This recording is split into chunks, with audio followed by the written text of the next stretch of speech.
El Nino is peaking in the ocean and catching up fast in the atmosphere. I'm Mark Sponsler, and welcome to the Stormsurf Video Surf Forecast for the week starting Saturday, December 23rd.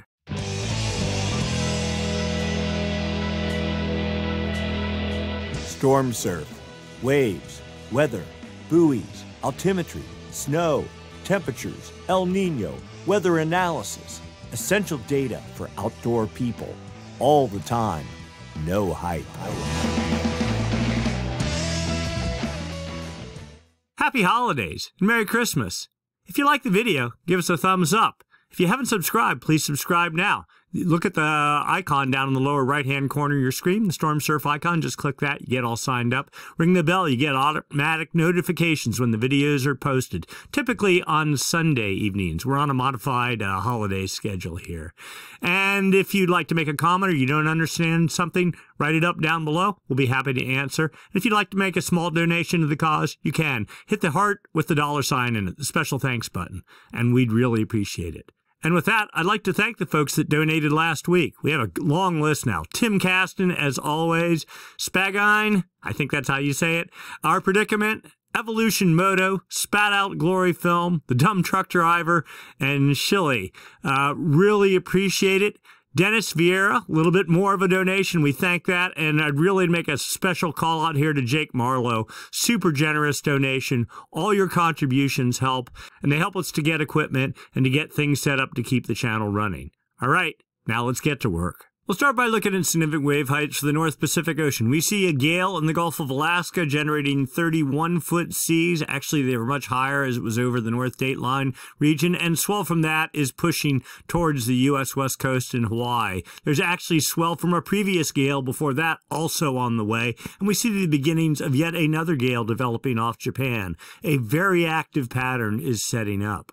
But before we get on to that, let's do a quick look, a roundup of current conditions. We'll start in Northern California. The point raised buoy number 029. We're looking at all the energy that's currently hitting that buoy, all the way up from 33.3 second period, super long period energy, a tenth of a foot right there.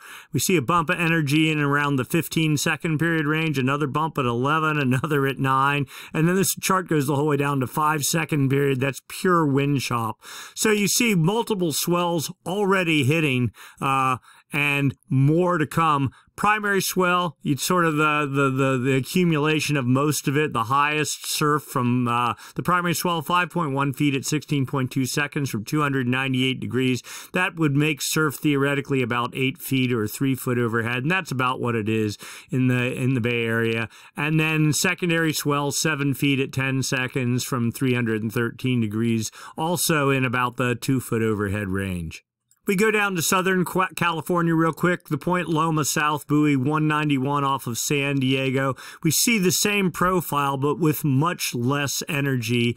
A lot of this energy, initial pulse of the swell here, being filtered by the Channel Islands. You see some energy at 18 seconds, another peak somewhere around 12 seconds, a bunch of wind swell mixed in. Primary swell, 3.3 feet at 8.5 seconds from 276 degrees. That puts surf at about waist high. That's about what it is. When you see some hints of longer period energy out there at 1.3 feet at 16 seconds. Then we go over to the north shore of Oahu, Waimea Bay buoy number 106. Another pulse of energy, 13 seconds, and then some wind swell mixed in. Primary swell, 4.3 feet at 13.3 seconds from 308 degrees. That would put surf at about 5.7 foot. It's actually bigger than that. It's a couple of feet overhead at top spots. And then wind swell from the northwest or from the northeast mixed in there. All right, so where's all this swell coming from? We're going to go back in time. We're going back to Monday, almost a week ago, the 18th of December. A gale started building off Kamchatka and the North Kuril Islands, produced 31 or 32 foot seas, pushing over the dateline and fading. You see sort of a swell front here. Energy from that system started pushing into California on Friday and into Hawaiian Islands on Friday. But we also see, let's go back just a little bit here.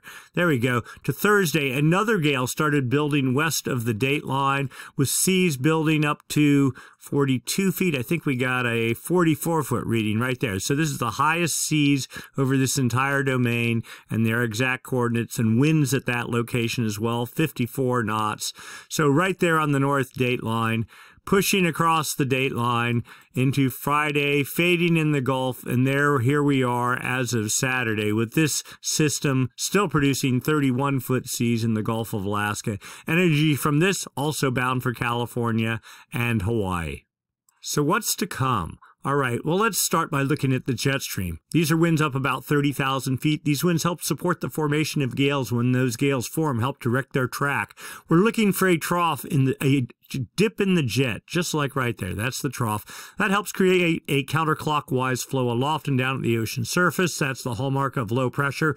Of course, low pressure, if it's strong enough, generates winds. Winds, as they impart energy to the ocean and get traction, they create seas. Seas eventually radiate away from the fetch area, get groomed out, the shorter period elements fall off, and that generates swell. And swell, when it hits your beach, turns into surf. We have a very energetic jet. We were talking about this last week. We were like, oh my goodness, things are looking very real. And this is, in fact, the atmosphere responding to El Nino. We have 100 or 200 knot winds currently pushing over the dateline, feeding this trough, supporting gale development. Now, notice there is a split in the jet here, starting somewhere about Hawaii. That is, and when you get this split pattern, you get high pressure in between the jet, and that creates calm air, which is kind of what's happening over California, at least for the moment.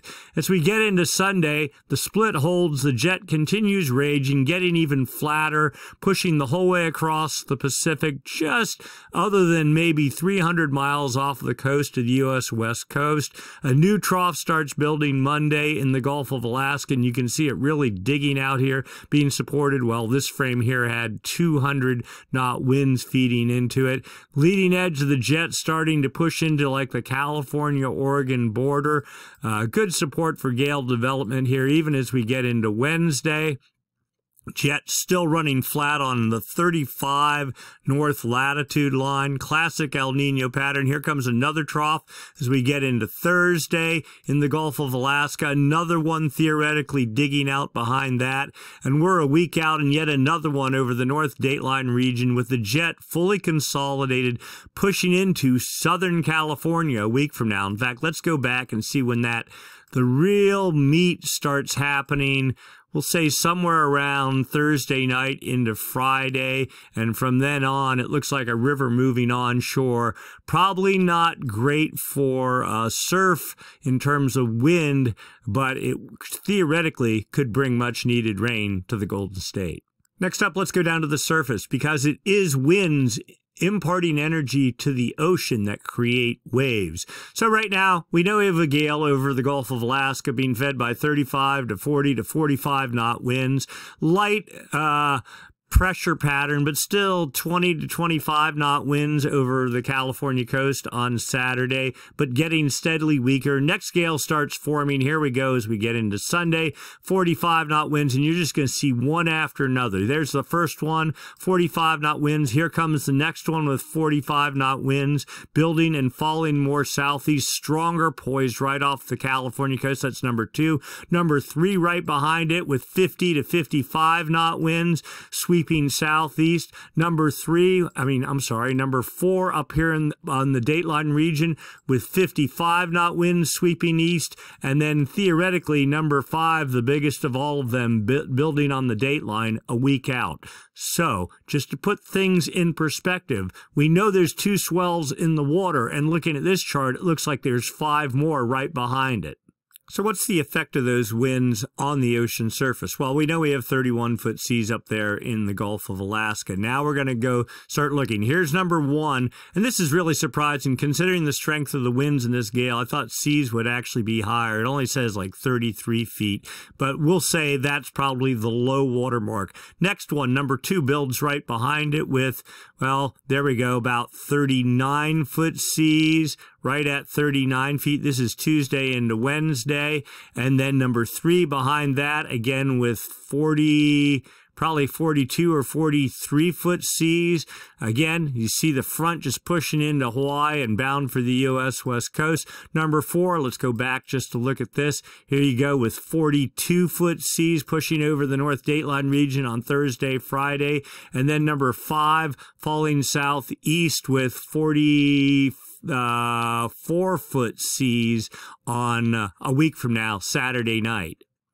So needless to say, swell is not going to be an issue. In fact, it's almost too much of a good thing. Storm after storm overlapping on each other. The winds getting traction on an already agitated sea state, allowing whatever winds the next gale has to just get piles of traction, just plow more energy into the ocean.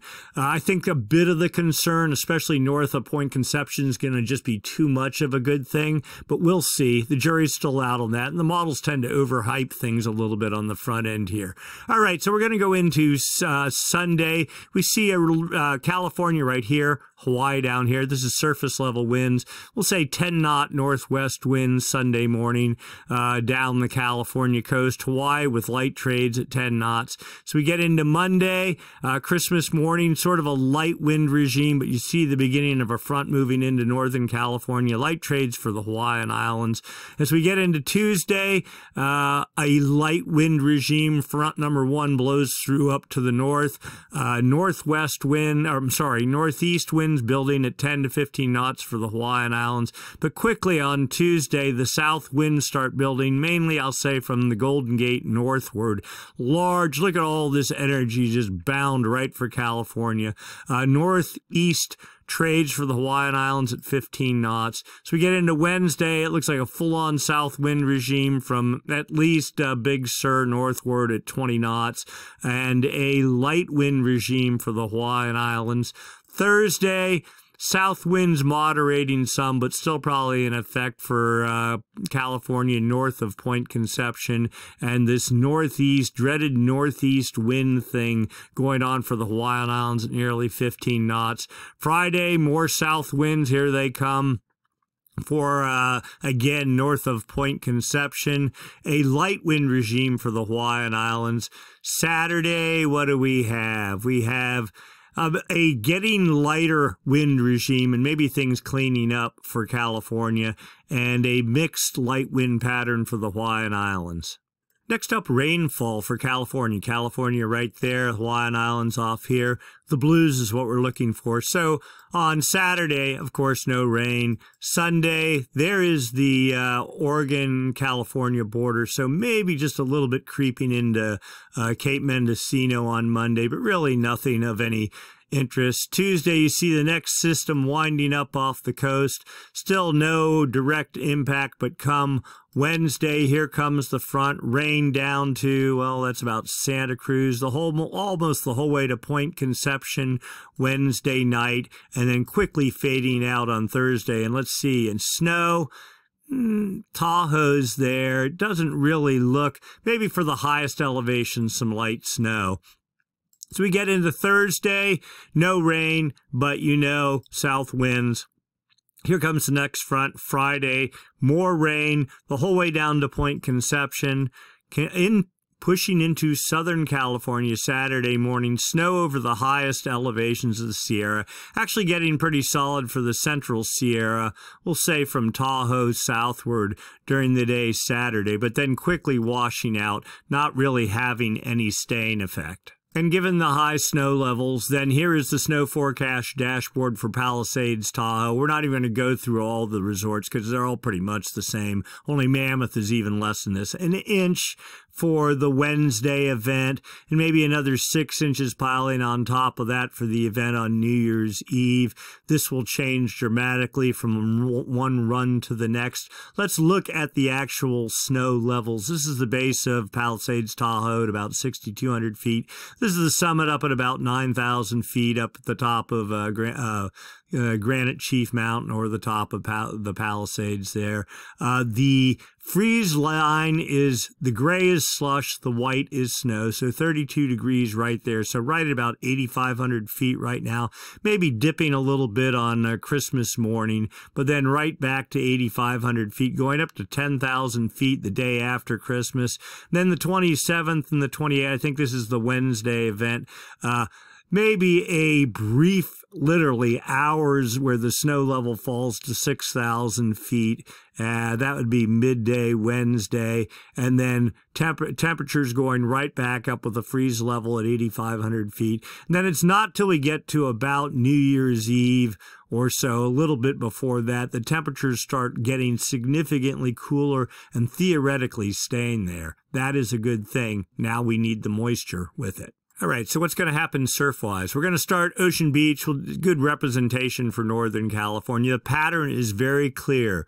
Steady, solid, and getting bigger and bigger and bigger. From the 8-foot range on Saturday, Sunday, pushing into the 10 to 11 to 12-foot range on Monday, to the 12-foot range on late Tuesday into Wednesday, Thursday 25 feet backing off on Friday, and then here we go, another 20-foot pluser theoretically on Saturday. Winds, let's take a look. Oh, winds, you can see south winds on Wednesday, and it looks like south winds on Friday.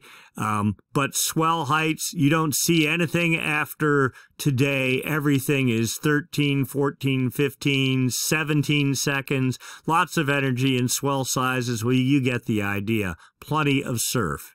Then we go down to San Diego. It's the same sort of pattern, small but steadily building from 2 feet to 4 feet as we get into Tuesday, to 5 feet as we get into Wednesday, and 6 feet on Thursday, theoretically up into the 10-foot range on Friday, and then coming back up on Saturday. Wind-wise, I think we have a much better pattern here. You can see, yeah, winds out of the northwest at 10 at times, but none of that south wind kind of messy situation.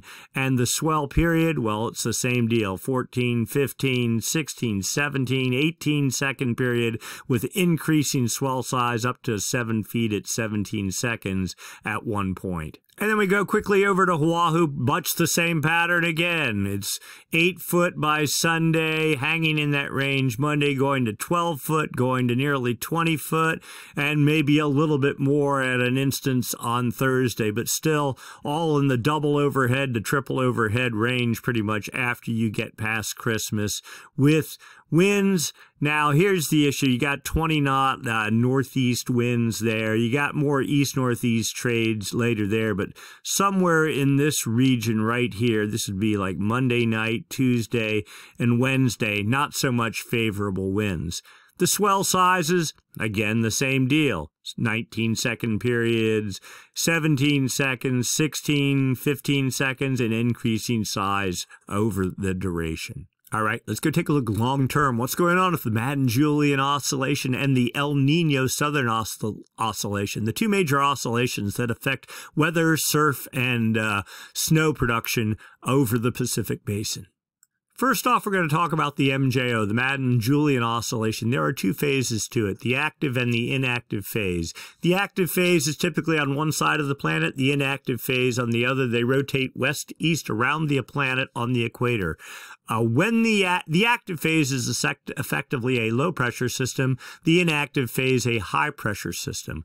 It is the active phase that we're interested in. For when it moves over the West Pacific, it does two things. One, it takes warm, moist air that's down at the ocean surface, and because it's a low-pressure system, it sucks that warm, moist air up into the atmosphere, feeds it into the jet stream. The jet stream gets energized by that warm, moist air, making it stronger. We are in the active phase of the MJO. The jet stream is raging, also being fueled by El Nino. You get this perfect swell-producing machine, all driven by the active phase of the MJO. The other part of the active phase is it reduces trade winds on the equator when it's in the West Pacific, and that's very good. In fact, it can actually reverse the trade winds, which takes, again, warm, moist air that's in warm, moist water warm water that's in the West Pacific, starts pushing it east underneath the equator in what's known as a Kelvin wave, a ball of warm water. So if you have successive active phases of the MJO, they can create successive Kelvin waves, which is what has been happening for the entire past year. There's been 8 Kelvin waves that have traversed the Pacific from the West Pacific to the east and taken the entire balance of warm water that normally is in the West Pacific, build it up off of Ecuador. That warm water moving to a different location changes the jet stream above it, and then that drives the El Nino pattern, which then pushes storms more deeper into the Pacific, stronger and more plentiful, resulting in more surf and hopefully snow into the mountains and rain. All right, so we're looking for signs of the active phase of the MJO. We know the active phase of the MJO produces west anomalies. So we're looking at data from the TAO buoy array, a series of buoys strung across the equator. This is the West Pacific here, the East Pacific here. That's the equator.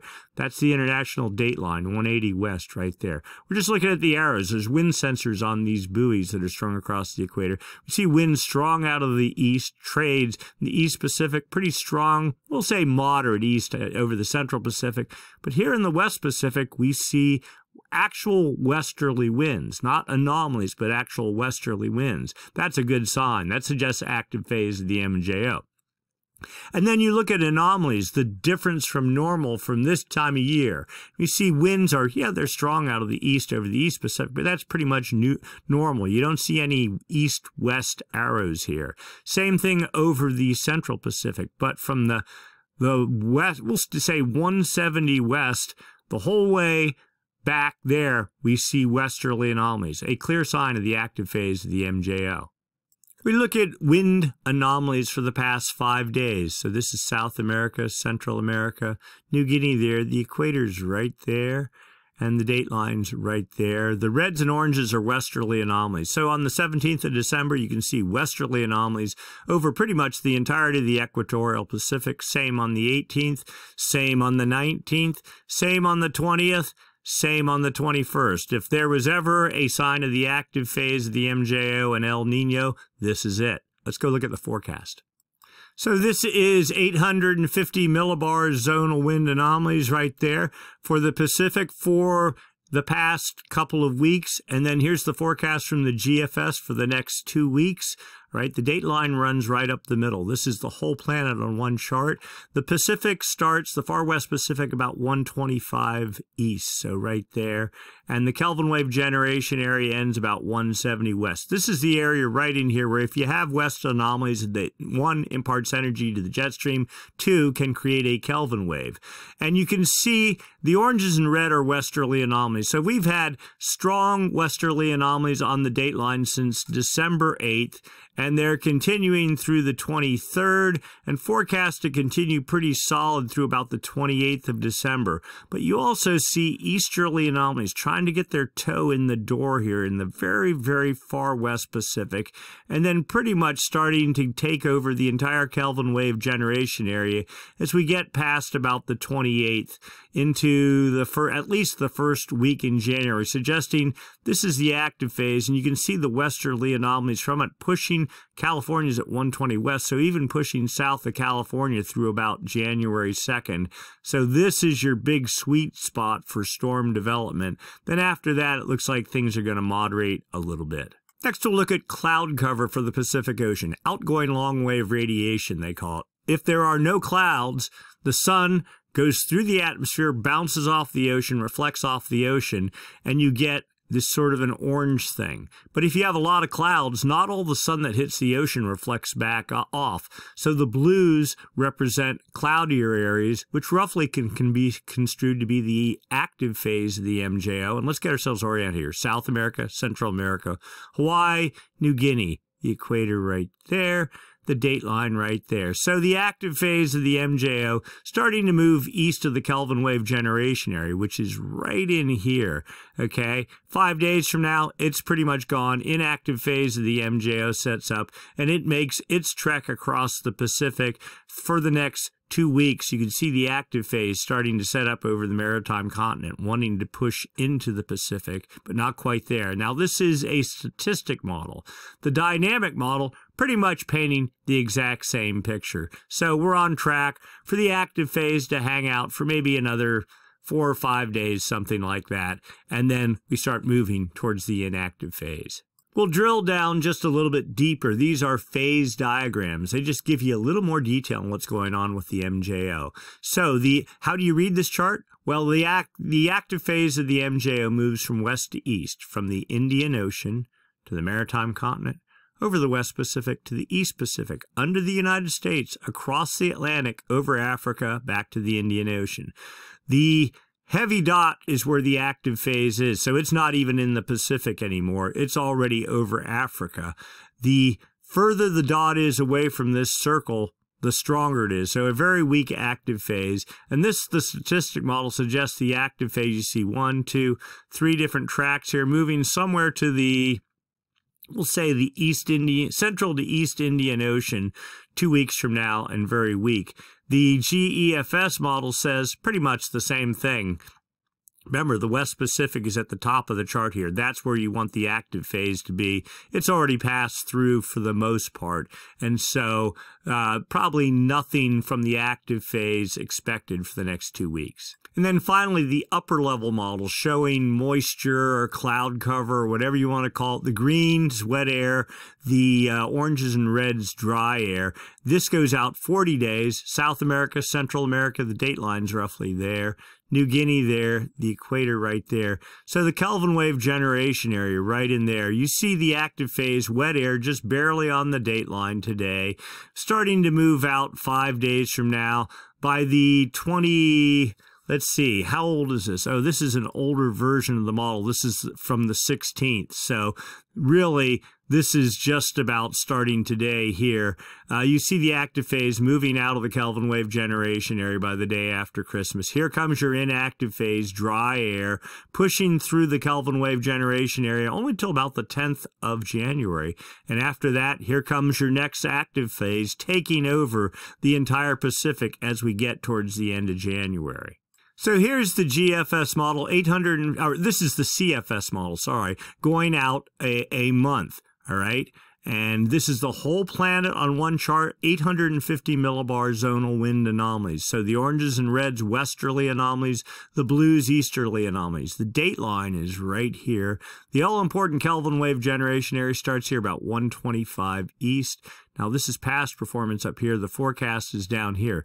And we'll show this, MJ is the black contour, the dotted black contour, inactive phase. So you see one back around Halloween. And then as we went through November, active phase, notice the strong westerly anomalies associated with the active phase and the easterly anomalies associated with the inactive phase. Then we got into Thanksgiving, another inactive phase. Here we are in December, a stronger active phase, strong westerly anomalies, forecast to hold till, well, that's a week out, so that'd be about the 29th of December, and then pretty much east of the Kelvin wave generation area. California's at 120 west, so it'll be south of California as we get into the new year. You also see easterly anomalies creeping in, almost filling the Kelvin wave generation area as we get into mid-January. This is pretty much the likely demise of El Nino. Now, we talked about that in the intro. El Nino is peaking in the ocean, and you look at this, you go, well, it looks like this MJO machine is falling apart as we get into January. Yeah, that's true, but from a storm production perspective, so much energy has been imparted to the jet stream. This has been going on for a year now. We started the transition to El Nino in it was actually the late December of last year. So there is a year's worth of momentum in the atmosphere. It's not like someone flips the switch and just everything shuts down. No, we expect the effects of El Nino to continue at a minimum into June and more than likely into even next fall. All right, then we go look at outgoing long-wave radiation actuals, okay? This is cloud cover. The date line runs right up the middle here. We're going back a year. This is December of last year. We have the oranges and reds, cloud-free skies, high pressure, right over the date line in the Pacific. And the very cloudy skies, what would typically be an El Nino signal, is all over the maritime continent, like Bali in that area. This is your classic La Nina signal. Now, you notice as we went through last summer, the blues here started slowly seeping off to the east, and look at them building strong on the date line right now.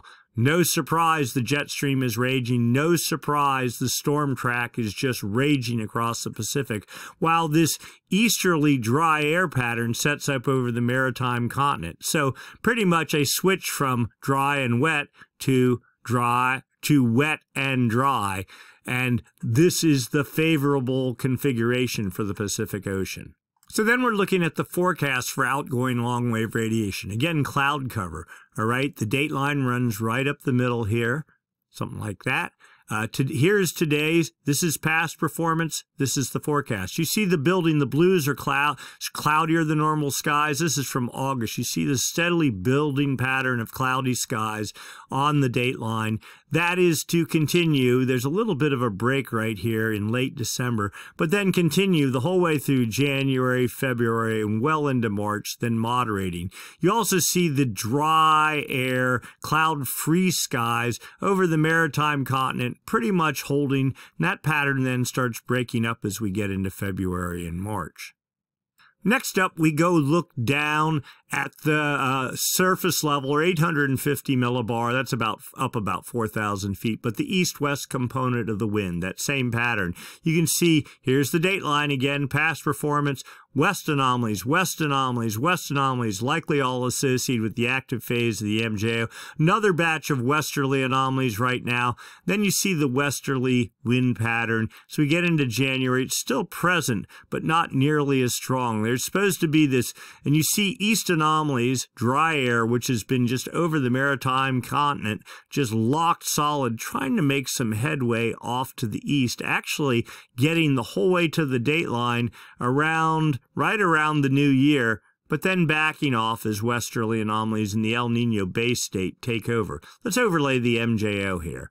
All right. The solid red contour is the active phase of the MJO, and you see 1, 2, you even see 1 down there. But here's our current active phase of the MJO. Westerly anomalies, forecast holding into about the end of December. There's our little easterly wind event associated with the inactive phase of the MJO. And then as we get into about mid-January, active phase reestablishes itself and holds the whole way through middle of March with westerly anomalies in control. Now let's overlay the low-pass filter.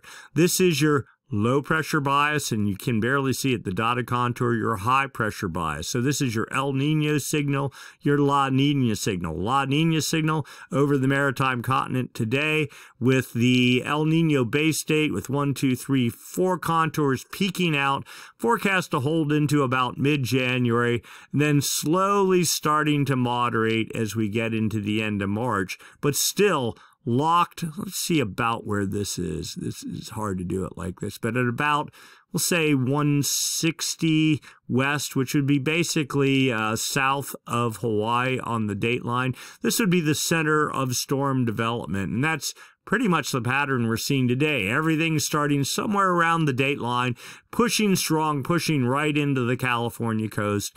No expectation that that pattern is going to change for the next 3 months.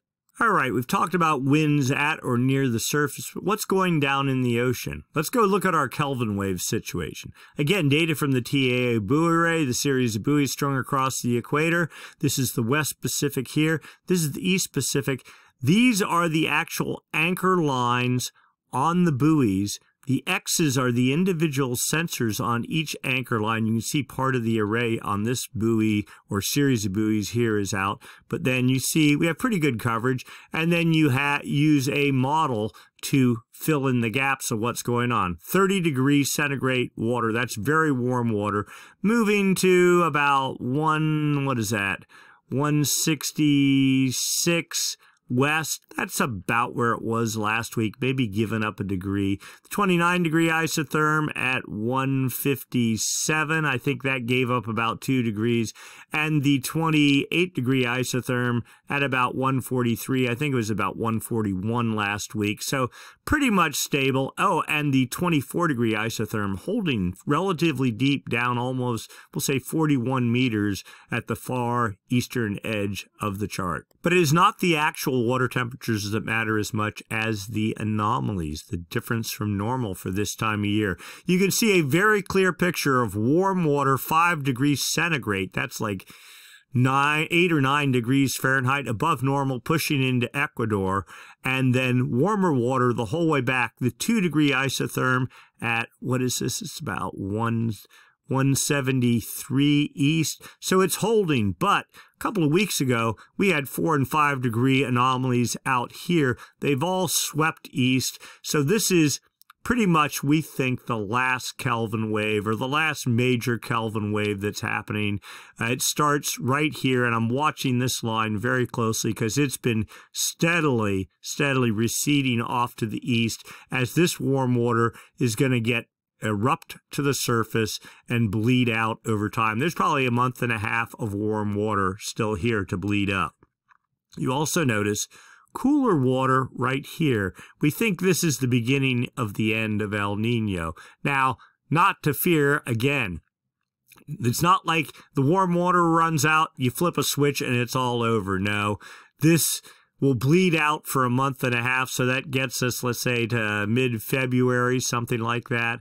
And then still, it bleeds, it gets caught by the trades, carried across the equator, the whole way across the dateline. That'll take another month or so. So it probably won't be till March or April till all the warm water gets fully tapped out. In fact, maybe we'll take a look at that in a minute. But let's look at some other data first. Here's data from a different source. It doesn't use the buoys. It uses a satellite to measure the height of the ocean and infer the presence of warm water at depth. It's still saying pretty much the same thing. You have this warm water bleed coming off of the maritime continent and New Guinea here, but the last of the real warm water starts at about 170 east, and the last real Kelvin wave is here at about 160 west. This is steadily shrinking, getting fed into this pool here, suggesting that this is the last of the warm pool here, going to a point about south of Hawaii, we'll say, okay, bleeding up to the surface. And then here comes the beginnings of what is likely the end of El Nino. I don't even want to say the La Nina word, but that's probably the beginning of it there. Sea level anomalies for December 19th. This is the satellite data I was talking about earlier. This is Chile, Peru, Ecuador. There's Central America. You can just barely make it out. The equator there, dateline there, New Guinea there. So this is the satellite data. If you strip out, and they're measuring the height of the sphere of the ocean. If you strip out the waves, the wind waves, and the tides, you can see if the sphere of the ocean is higher than or lower than normal. Why does that matter? Well, if the sphere is higher, why would it be that way? Well, warm water at depth expands, it displaces water above it and create a bump on the ocean surface. And you can see that plain as day here from Ecuador, the Galapagos there, the whole way out to the dateline. 0 to 5 centimeter to almost 10 centimeter anomalies the whole way into Ecuador. Here is your last of the warm pool, Kelvin wave number 8 and parts of 7 and 6 and 5 before it, all balled up here, waiting for their opportunity to bleed up to the ocean surface. So still a good pile of warm water here, but you notice cool water at depth here. Even if we got another strong Kelvin wave, I don't think there would be enough warm water to really create another Kelvin wave, because all the warm water, and we'll get into this in a minute, is pretty much all in the East Pacific now. Upper ocean heat anomalies. I like this chart a lot. This is the East Pacific here, the West Pacific here. It goes back in time, goes back a year. A year ago, you see this is all warmer than normal water in the West Pacific, while we had La Nina and cold water off of Ecuador. And then in December, The first little weak Kelvin wave made it across the Pacific. Number 2 in January. Number 3 in February. Number 4 in March and April. Number 5 in May. Number 6 in August. Number 7 right there in October. Number 8 in November. And that is the final one. Notice the buildup. We got a complete switch. Warm water there in the West Pacific to the East Pacific. Cold water during La Nina in the East Pacific, now in the West Pacific. But this is the beginning of the end here. Needless to say, though, there's still quite a bit of warm water here, all working its way into the East Pacific, probably erupting somewhere between about 110, 100 west, so that's somewhere south of Mexico on the equator. It's not making it quite the whole way to Ecuador, but still a pretty healthy flow. Then we go to the ocean surface, and this is what really matters. We have all that warm water at depth, but it gurgles up to the ocean surface, erupting somewhere, we said, between 100 and 110, somewhere right around in here. So that's Chile, Peru, Galapagos, Ecuador, Central America there, Hawaii out there. The equator's right down the middle of the picture here. You can see from the Galapagos and points east of there out to even about, I'll say about 135 west. That's where most of our warm water is, with specific warm hot spots right there and right there. Now, things are starting to warm here, but temperatures have cooled a little bit out here. In the official El Nino monitoring region, they have a mapping, a system. They call this area here the 1.2 region, right here along Ecuador. And you can see temperatures, well, if you've been following this, have cooled in this area. That's because the eruption point is moved off to the east. But temperatures, the official El Nino region doesn't start till 120 west, and it goes out to 170 west, so right in this area. The hottest warmers are not there. They're erupting east of the official El Nino monitoring region, but trades will catch this warm water, bleed it out along in here. So a clear El Nino pattern. No cold water here. Looks like El Nino, just not as strong as historic other El Ninos. In fact, it can't compete with 2015, can't compete with 82, 83, can't compete with 97, 98, but it is stronger than the 2010 one. We'll get more into that in a minute. Sea surface temperature trend for the past 7 days. Well, we have a general, and it's right on the equator that matters here. So you see a generalized warming trend. Well, the official El Nino monitoring region right in here, warming, but not significantly. Basically, it's just holding its own. But a little bit of warming here in Nino 1.2 as well. And then the backed off view, again, a clear El Nino signal with warm water covering the equator over the entire Pacific. Looking solid, but not over the top. The sea surface temperature trend in the Nino 1.2 area, this is the area right there by Ecuador. You see temperatures trending down since September. We're down to almost neutral, 470 thousandths of a degree, about half a degree above normal. But it is the official El Nino monitoring region, and this is not the official index, but it's a good day-to-day indicator of what's going on. The Nino 3.4 region today values at plus 1.562 degrees. Now, what's that mean? Neutral is minus half a degree to above half a degree. A weak El Nino is half a degree to 1 degree.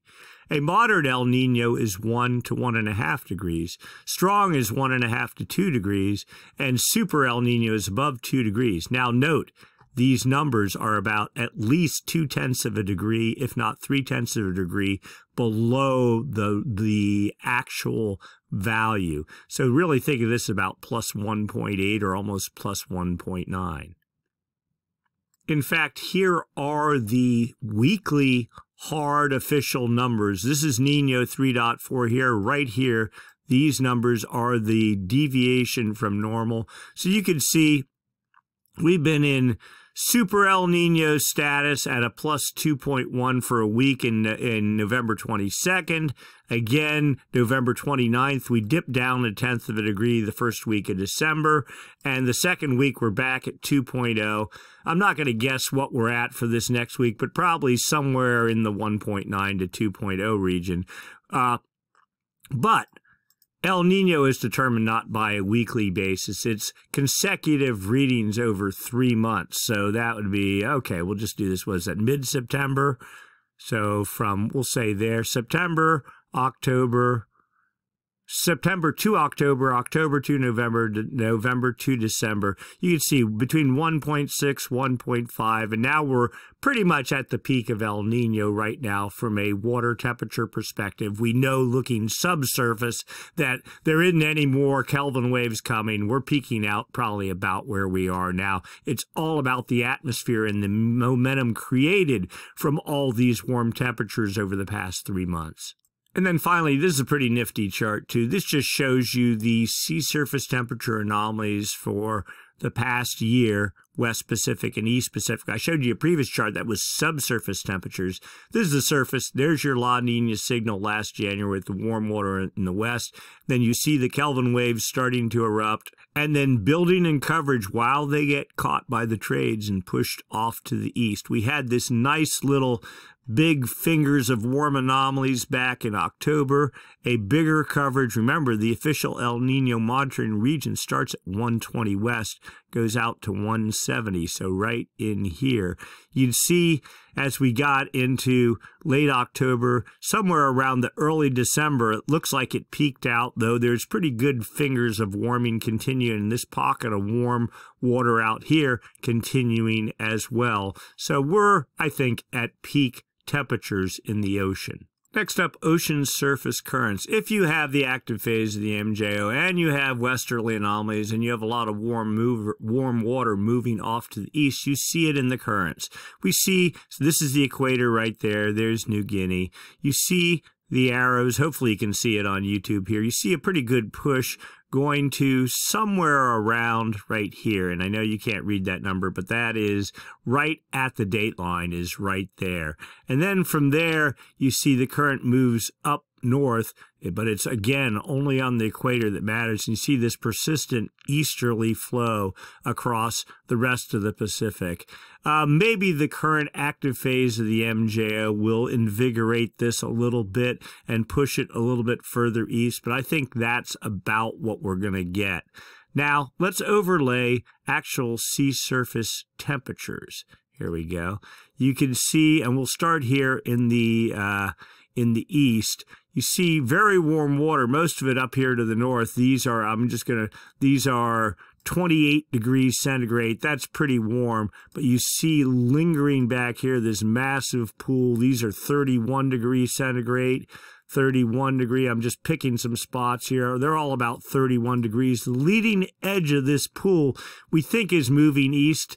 Last week it was right about here at 160 west. This week it looks like it's at about 152, but again, it's only 5 degrees north and south of the equator that matters, and that line is right there. So we're getting some movement into here, and this is moving, but the bulk of the temperatures here are still too far to the west. They need to move further east. Now let's overlay the actual sea surface temperature anomaly.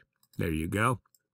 You can see very much warmer than normal anomalies. And I'll just start clicking here and reading some numbers. 3.3 above average, 3.6, 2.7, but you get up into these cool pockets up here, 1.1, 1.3. Where down here you're at 2.7. So it is not any one of these readings. It's the whole area from, and it starts right here. That's 120 west. So 5 degrees north and south out to about here. And this area, it's the average of all that that gives you a sense of how much energy is going to be imparted to the atmosphere. But you see very warm water here. It's being carried by the currents this direction. Very warm water here being carried this way by the westerly current, all supporting El Nino. What is the effect of all this on the ocean? Okay, if El Nino is really in play, one would expect pressure. We saw it on the other charts, a low pressure bias centered like somewhere near the date line. So we look at a thing called the Southern Oscillation Index, the difference in pressure between Tahiti and Darwin. These are just two little points on the face, one in the Pacific, Tahiti, and one over the Indian Ocean in Darwin, more or less, okay? When pressure is lower in Tahiti, the index goes negative. Hey, we're negative, minus 36.43, but we've only been negative for 4 days, and really we've been kind of flopping around for the past month. One would expect that this index would be a lot more negative than it is if we were in a strong El Nino. So either way, you can go and you average out. Let's see if I can pull this over a little bit here. Here we go. We'll average out the 30-day average. Today's value minus 2.68. I would expect this to be down at minus 10 or 15 at a minimum. We're at minus 2.68. We were actually lower at a month ago at minus 9.13. Even with all the active phases and everything, I'm kind of wondering what's going on here. I don't know. I guess I don't even really care at this point. As long as the jet stream is raging, we have surf, it's all good, but this is a little bit of a puzzler. The 90-day average is your El Nino La Nina indicator, minus 6.55. This should be down at minus 15. Where have we been for the past month? We are down at minus almost 11. So still not looking particularly impressive at all. The 30-day moving SOI graphed out. Here is the neutral line. If you're above the line, this is the La Nina area. If you're below the line, this is the El Nino line. You can see back in January 2021 and 22, the buildup of La Nina. The upward spikes are the inactive phase. The downward spikes are the active phase. The inactive phase of the MJO was stronger than the active phase, pushing us into La Nina territory. Then we started January 2023, massive active phases of the MJO, pushing us down to right where I thought we would be. But then we lost ground in July, and we've never really kind of recovered since. We're hovering minus 6 or something right now. Again, I would expect us to be down in this region. Maybe we'll get there. I don't know. At this point, I don't know that it really matters as long as the jet stream and the storm track is doing what we want it to do. The sea surface temperature forecast for the Nino 3.4 region, the official El Nino monitoring region from the CFS version 2 model.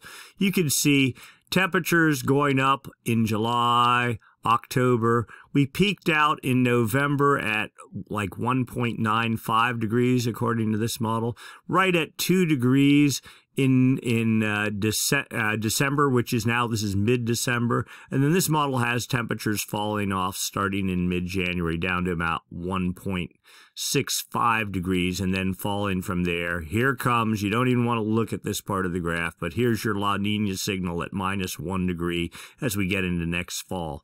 That said, temperatures will be here. The atmosphere will still be fading from its El Nino momentum, so don't be too concerned. Certainly the summer will be fine. Early part of the fall will be fine. Somewhere as we get into December and January, that's when the La Nina influence will show up. Now, if you're an El Nino tracker, you're trying to bet on what the high temperatures are going to be. It's a 3-month running average, so October, November, December, or November, December, January. Either way, you could pretty much draw a line in your own mind's eye somewhere right around there, which would be about 1.85 degrees. I don't think we're going to get to 1.9 degrees. We'll say a official ONI reading of plus 1.85 degrees, which puts us as solidly in strong El Nino status, but not in super El Nino status. Here is the plume predictions from every El Nino model, all the dynamic models here, all the statistic models here.